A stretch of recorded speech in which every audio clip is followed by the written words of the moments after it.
So thank you very much to those who have turned up. Um, by way of introduction, my name is Patrick Hamilton Walsh. I'm the co-founder of the Sweden Talent Foundation, and I'm also the author of the forthcoming book Talent Cities, about how the Nordics are winning the war for talent around the world.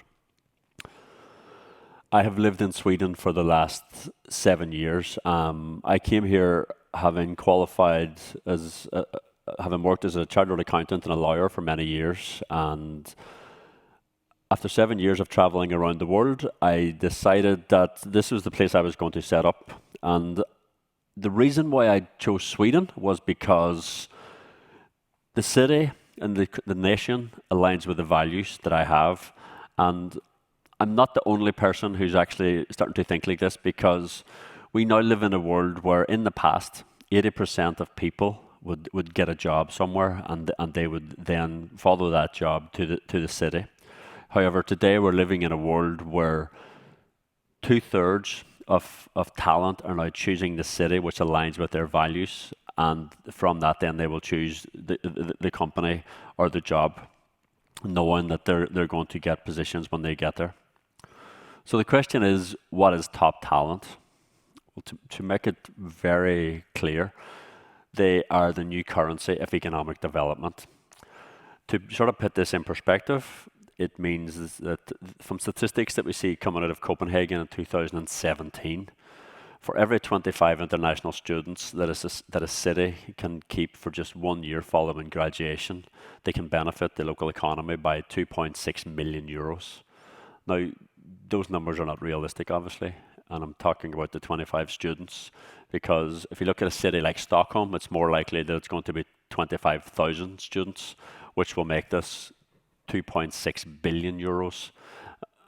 And the reason why I want you to sort of focus on this one as well is because this is just the talent whenever they have graduated. This is them in their first year at the start of their career. So you can imagine what these talent will be worth in 10 years' time when they're executives.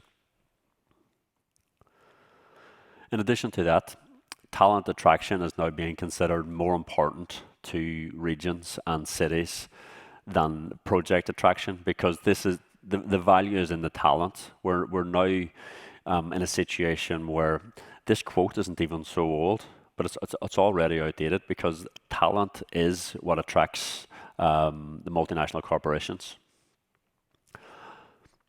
And this is another thing that we have to look at, because for every new high-tech job that's created in a city, there's 5 additional jobs created within both skilled and unskilled professions. So by bringing someone into your tech sector, you're actually multiplying the number of jobs which are available for everyone else as well. So being able to connect to these bright people is so important. And let me just give you one more angle on that then. So I've sort of looked at talent's value to a society, and I've looked at their value to cities, but what is their value to a team? Well, it's McKinsey who actually have went into the deepest in this one, where they looked at 600,000 highly talented individuals. And just for brevity, I like to focus on these numbers. Whenever it comes to highly plex occupations, such as software developers, a high performer is 800% more productive than an average talent. And what that basically means is one talent is doing the work of 9 people. So whenever you look at it from this perspective, this is why everyone's trying to get their hands on these talent, and there's so much competition for them around the world.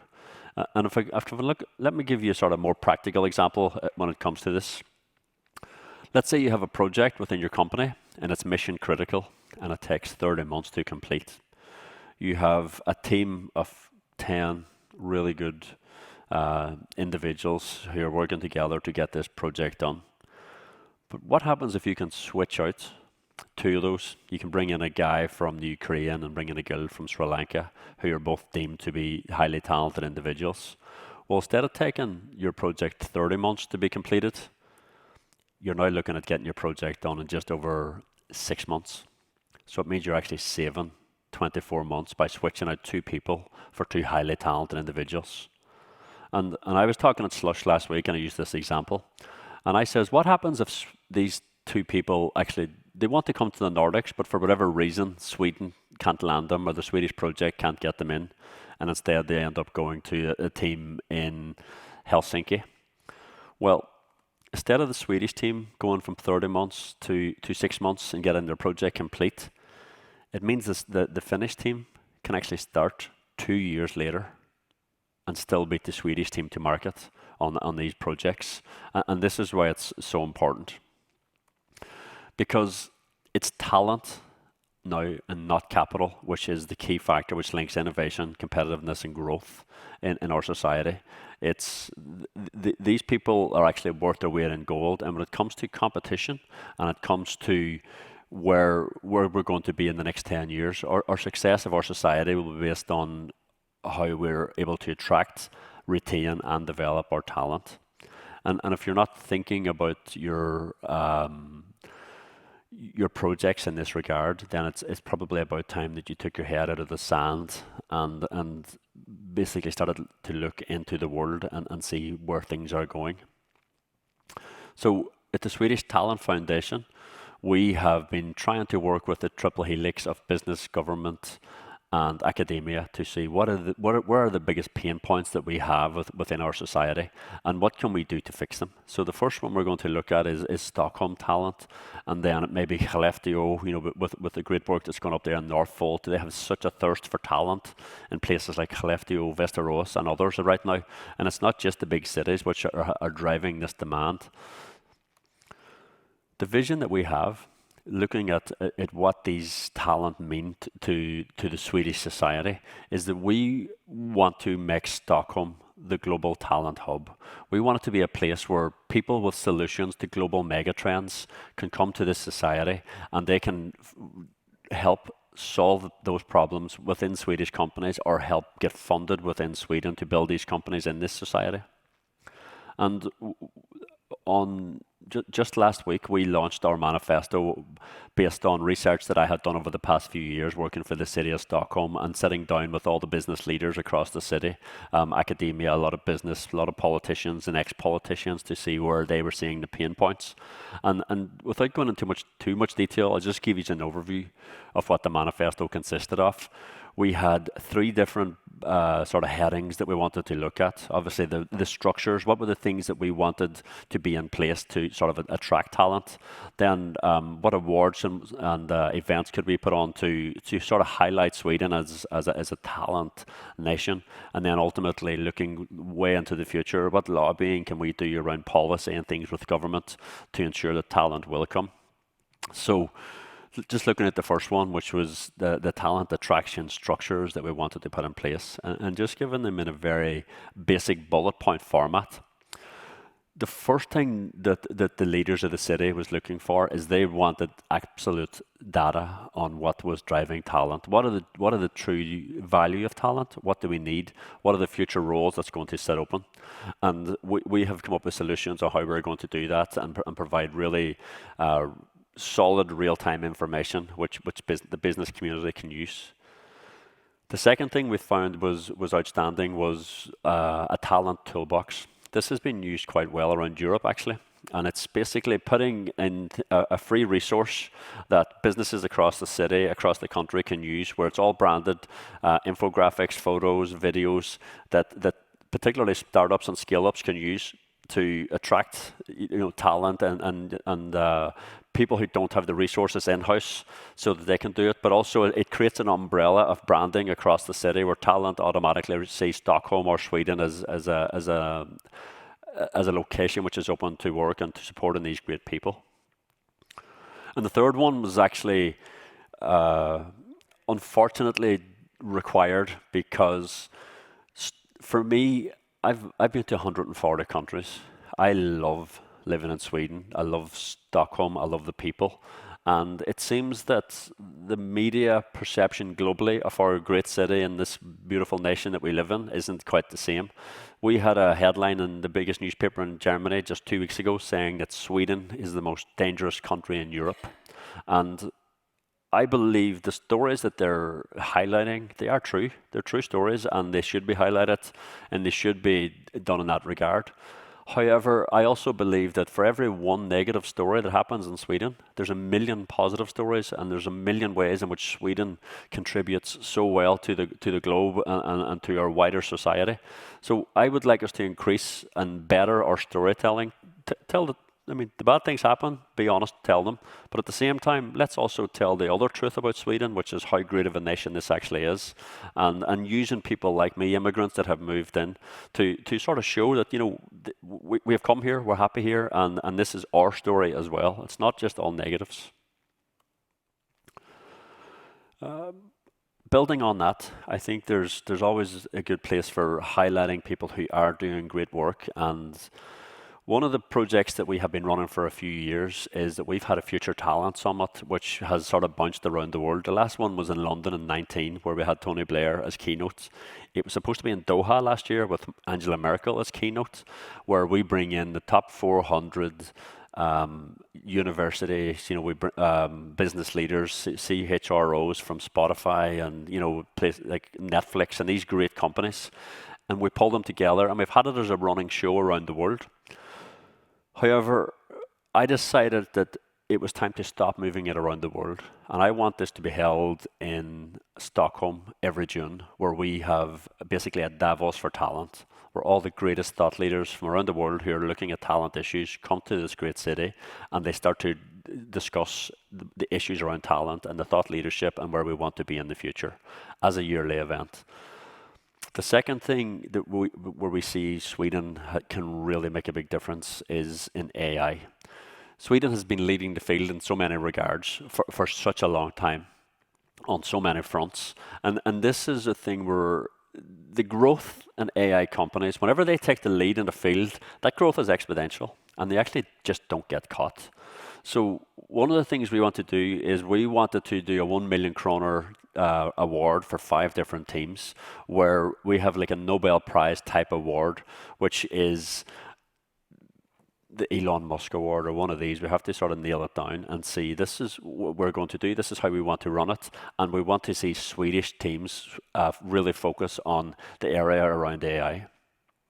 And in addition to that, then, we have such great women in our society. We have the greatest leaders you can imagine coming out of here. And I'm a big believer in role models. I think role models is one of the things that enables others to come behind and grow and develop. And those who are leading the field in helping young talent come through should be women, and because that's the role models that the next generation will look to. So we're going to work on a 35 country level, where we have the best people from around the world highlighting the best talent and bringing them to Sweden to share their thoughts. And finally, these two are things which they're more me wishing for the longer term, and I see them as almost lobbying towards government and the agencies. The first thing that we need to think about is competing with Amsterdam, Copenhagen, New Zealand, Australia, and these other societies which are increasingly implementing fast-track onboarding processes.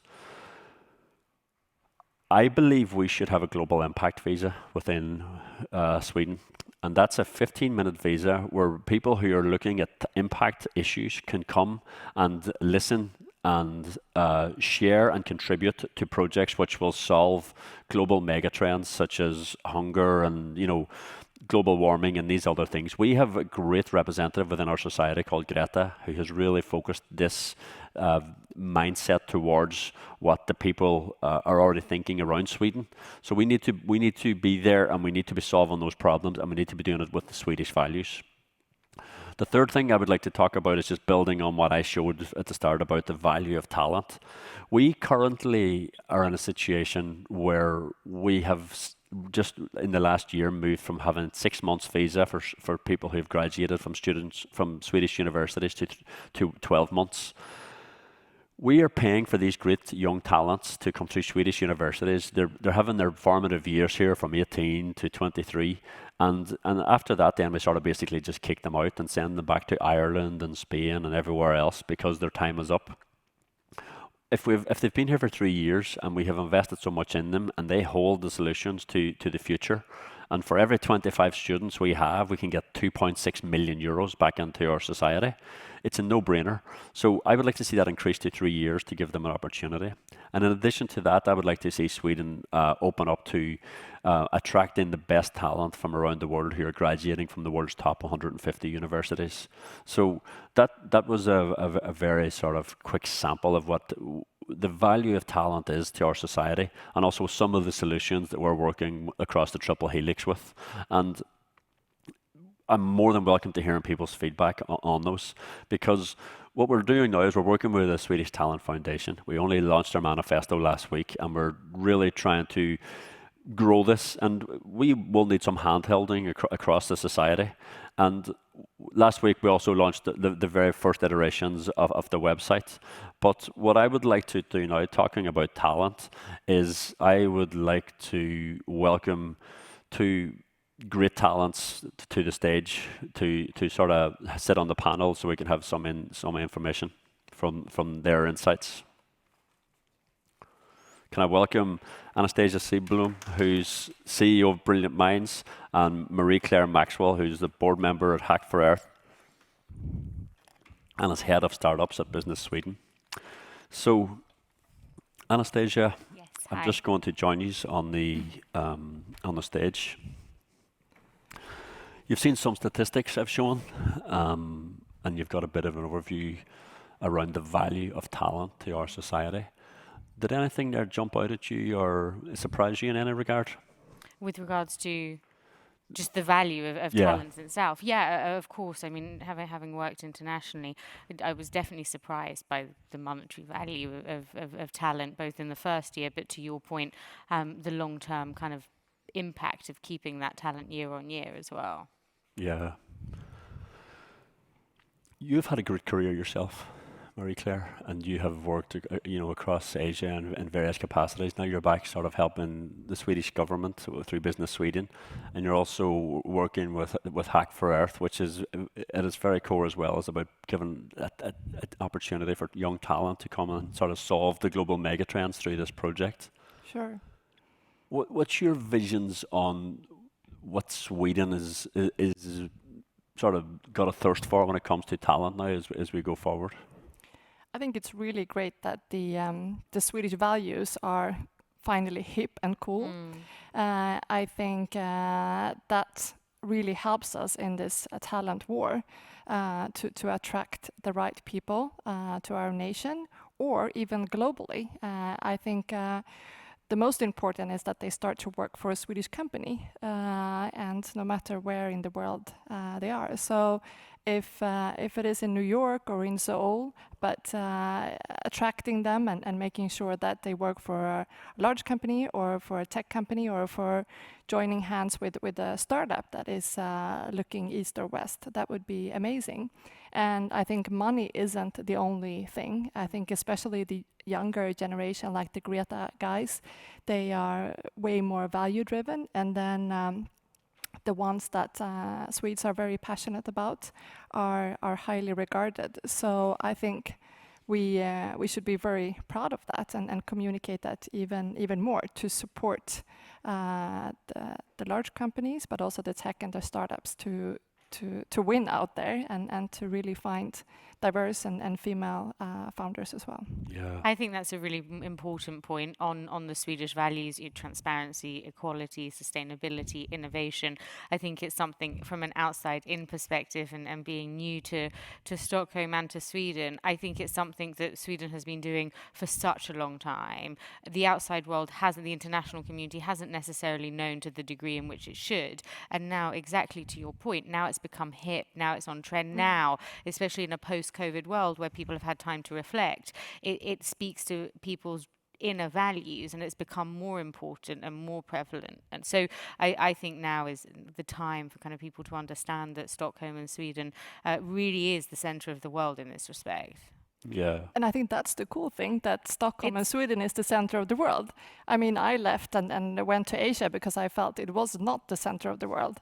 And I've been urging most of the tech and startups to look east and have someone from Asia on the C-level. But I think now is the other way around. Now you want a Viking. Now you want someone from the Nordics in your ecosystem, very close at heart to help you connect with the unicorn founders or the large companies. So it's the Viking era is back in a new way. I think it's so fascinating as well, and people have been at home and they've had time to reflect in most parts of the world, and they have come to value even things like the outdoors and spending more time. Something that Sweden and Stockholm, the work-life balance, connecting with nature, is so rooted in a Swedish way of life, but hasn't necessarily been in other geographies. So I really do think it's the time where people are looking to something that has existed for a much longer period within Sweden. Yeah, I think Sweden has very much hit the zeitgeist when it comes to where the world is moving towards, and I think that's the point you're sort of leading towards. Oh, the world has caught up to where Sweden has been for a long time. Yeah, good point.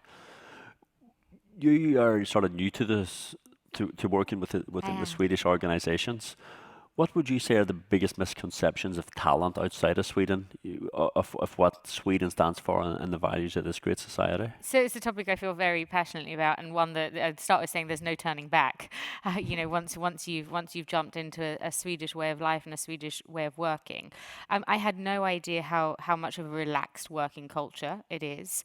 It's very collaborative, non-hierarchical. It's a very open and relaxed way of working that I also believe therefore fuels creativity, and it's kind of the perfect combination to bring out the best in you both as a professional but also then the best in you personally, because it strikes this right balance. I would say, if I may, and not to be critical, that I feel one of Sweden's maybe issues is that it hasn't done a great job of marketing itself globally, because even though I'd visited Stockholm, even though I had Swedish friends, I'd worked in my prior role, I had an office in Sweden, I didn't truly understand what it meant to have a Swedish way of life or a Swedish working culture. And it's remarkable once you are in it. So hopefully through things like this and through our respective roles, we're able to start promoting what that means. Yeah.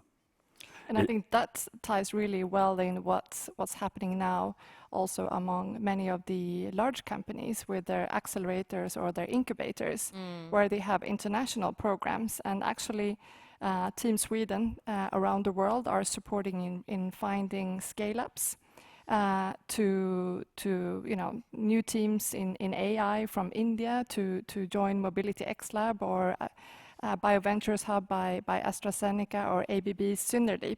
So for us, we can't keep up with all the R&D and innovation ourselves in our nation. So we would really like to scout all the best entrepreneurs and scale-up teams around the world to come and innovate and co-create and really nurture our society. So I think that is something new, that we have a card that we can play now, that you want to pitch especially if you're a woman and you have something around sustainability and impact, probably your attention it's a higher chance that a Swedish company or a headquartered or Swedish-rooted company will maybe see you. And that's going to keep us ahead and make sure that our companies are going to stay around for another 100 or 200 years. Good point.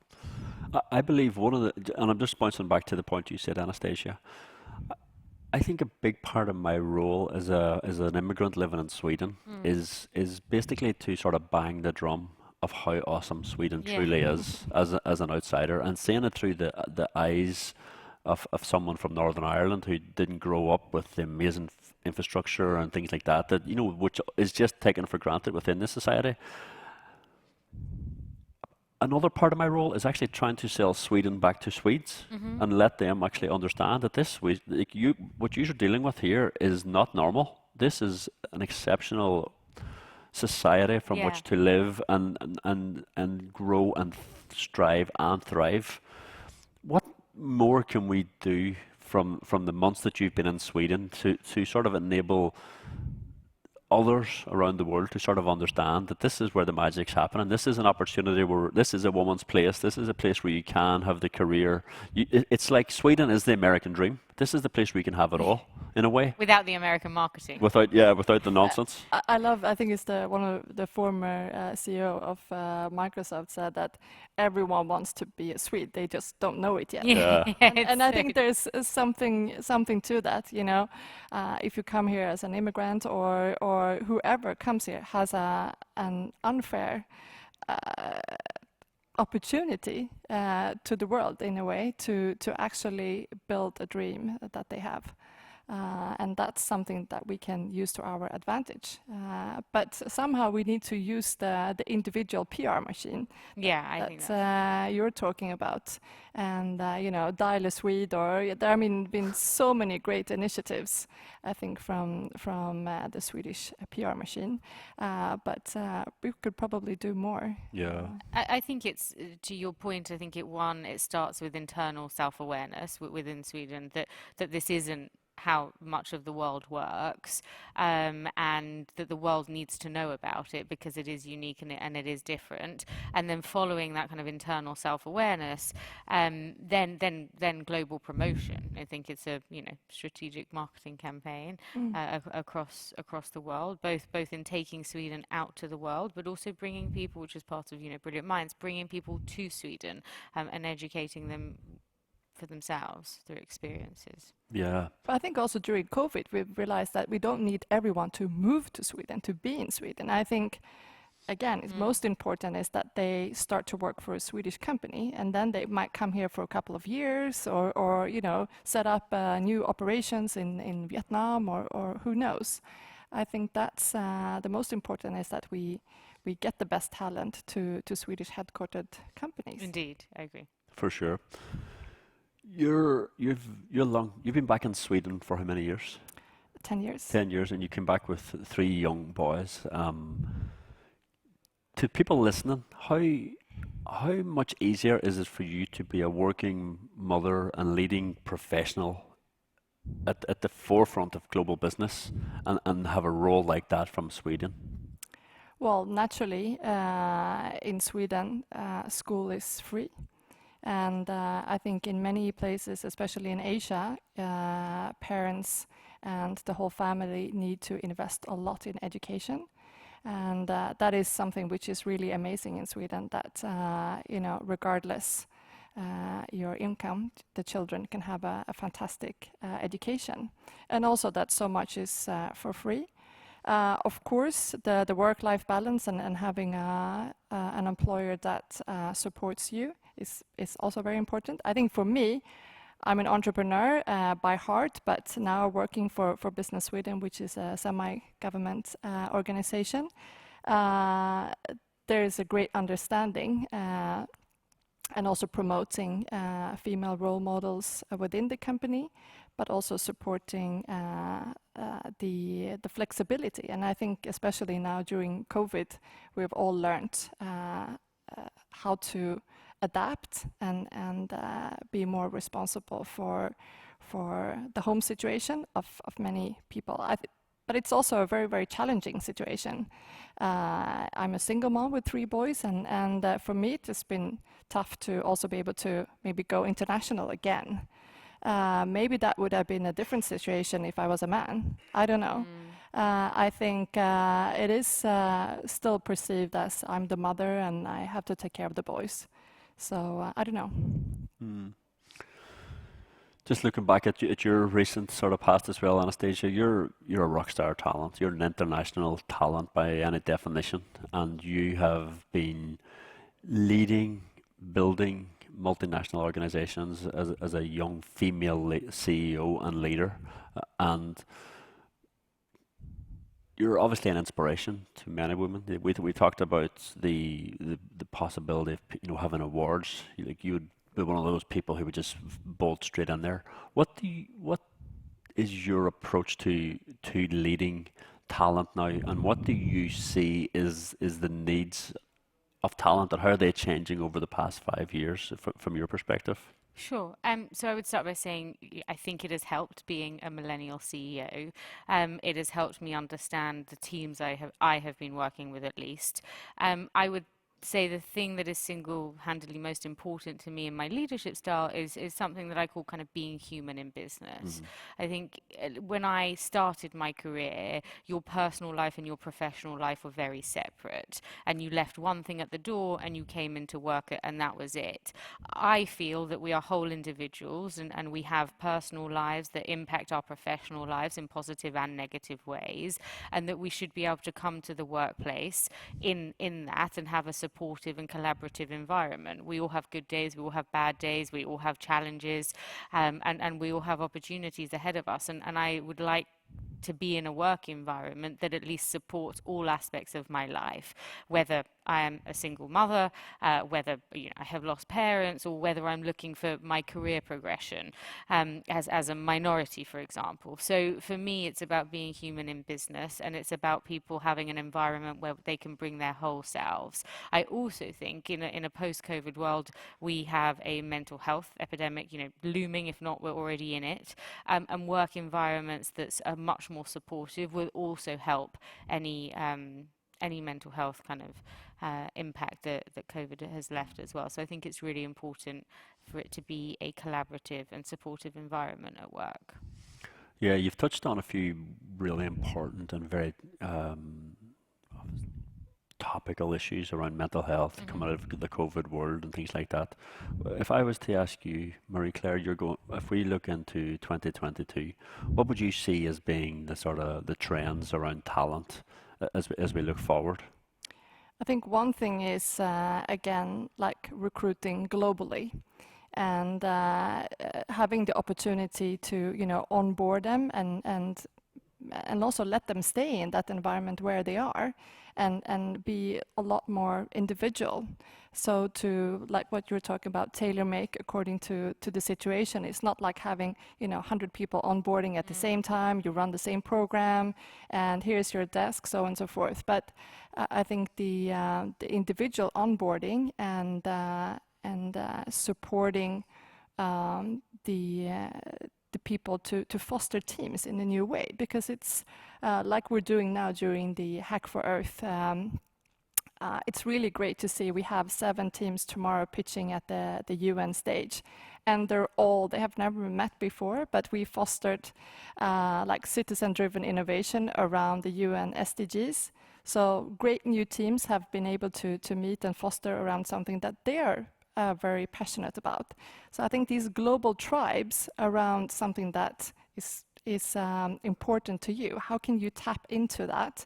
And then, at work, at home, or specific things. So the fact that you can belong to, a new community or a new tribe or a new company, but having a lot more of individual control or individual situation.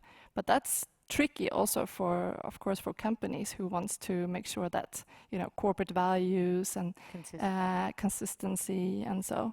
So it's a mix of letting these free spirits and creative people have that freedom and trust, I guess, as well. And these are international people, or they're people from all around the world who the hackathon? Yeah, we have it's Peru, Chile, Sweden, India, China. Fantastic. So around 10 people in the different teams, and then that have been working now for around a month. And then pitching tomorrow, we'll have one winner, and then they continue in the Build for Earth accelerator to get support by the companies that are involved in this. So it comes from the Hack for Sweden initiative and Hack the Crisis that really built quite a few companies that are around today solving issues related to the COVID-19 crisis, for example, or Sweden's situation, how to pitch new ideas to counties or the government, for example. So I believe, yeah. Yeah, it's amazing. And of course, we have, for example, these teams alone who are coming here now, they're going to sort of get a closer feeling for what Sweden is and the values, and just learning about the fact that these organizations have stemmed from projects which have come from Nordic values, from Swedish people wanting to do better for the world. Coming back to you, Anastasia, what would you see are the biggest misconceptions from people around the world looking into Sweden? What would be the thing that stops talent from coming here, or having a misconception about what the society stands for? Yeah, I'm not sure it's a misconception rather than no information. The misconceptions might be silly, like about the winters, but I definitely think that there isn't enough information. Would I have known that Sweden is one of the most innovative countries in the world, or had it not been, had I not been so embedded in learning about Sweden and Stockholm, I would have never known the feminist government, all the things that were invented in Sweden, or the level of sustainability and reinvestment into society, parental leave. These are just things that you don't necessarily know. So I think it's about learning, about being given more information. Yeah. I think also some of our most famous Swedish companies are now kind of bringing back the Swedish flag and saying that it's designed or it has roots in Sweden. But many of the tech and the unicorn companies have not played this card that strongly, and I think that we want to bring that back and with the help of them also show that we have such a great ecosystem of it's the Gretas, it's the large companies, it's the ecosystem for tech and startups, the investors that are now kind of paying back to the new community. So the fact that the Stockholm bubble is really cool and international and so vibrant. Hopefully that's going to spread, and we'll have even more international We're going to make talent. sure it does. Yeah. We need to keep nurturing. Exactly, yeah. But I think now also with initiatives like Brilliant Minds, we have the opportunity to make Sweden and Stockholm the stage. I agree. We don't need to push the startups to Asia or go to tech initiatives around the world. We can bring a lot more amazing people to Sweden so that they get the chance to get hands-on feeling and just sit down over dinner and chat about what's really happening. And see it for themselves and go and learn from companies and see what's happening in different parts of Sweden and speak to business leaders and then take that information and take it back to their home countries and their businesses and spread that. I mean, the very idea of Brilliant Minds comes back to talent. And indeed. At the very highest level of society, from Barack Obama to Usher and many other people. And I think you have done probably more for highlighting Swedish values to these. I mean, talk about influencers. These are the people who can just make a comment about your society and it changes. These Barack Obamas. You have done that better than anyone, and I think everyone in Sweden is in debt to the great work you continue to do for Brilliant Minds as well, and long may it continue. And you said a really interesting point about we're not. There's a lot of people who are not aware of the great governments that Sweden have, and now we have our first female prime minister within the society. And just as a last question, I would like to ask you both that if you had one question around talent that we could ask to our new female prime minister, what would you like to ask her? Wow. Well, I think we really need her. And I mean, the fact that we have her on stage now, that's going to help Swedish companies to recruit the best ladies in the world. So I hope that wherever she goes, she's going to continue to communicate these values for us. So the question would be, how can we bring more female rock stars to Sweden? I think we need to work on that very closely together between the supporting organizations, the large companies, and the tech and the startups. So we're on that joint mission together. Yeah. What would mine be? I've got two. Please. I can have two. The first would actually be how can we take some of the rock stars from within Sweden and work with the government to promote them globally. So to have a really private-public partnership with regards to global promotion. So please, can you help us do that? Number one. And number two, and I go back to it because I think it's crucial for society and society at large and talent, but I go back to the mental health point. What is the Swedish government going to do to support enterprises in supporting individuals with regards to kind of mental health programs and in a post-pandemic world, the backlash or the whiplash of that? So those would be my two questions. Great questions. And would you like to come to Brilliant Minds? I'm sure the answer is yes. I would just like to say truly thank you so much for coming here and providing so much global insight and so much depth to your insight as well, both of you as great female leaders who we must project into the world. So thank you for coming. Thank you for taking the time out of your schedules to be here, and let's see what we can do to make this great society more attractive to the best talent around the world. Indeed. I think we are in a great environment here in Dubai, and really this is in a part of the world where we definitely should source more innovation and talent to Sweden. So by communicating to a lot of people that are coming here to the expo and to the hybrid activities or to the pavilion, we have a brilliant chance to get everyone passionate and have dreams about Sweden. Yeah, well said. Thank you so much for having us. Thank you. Thank you.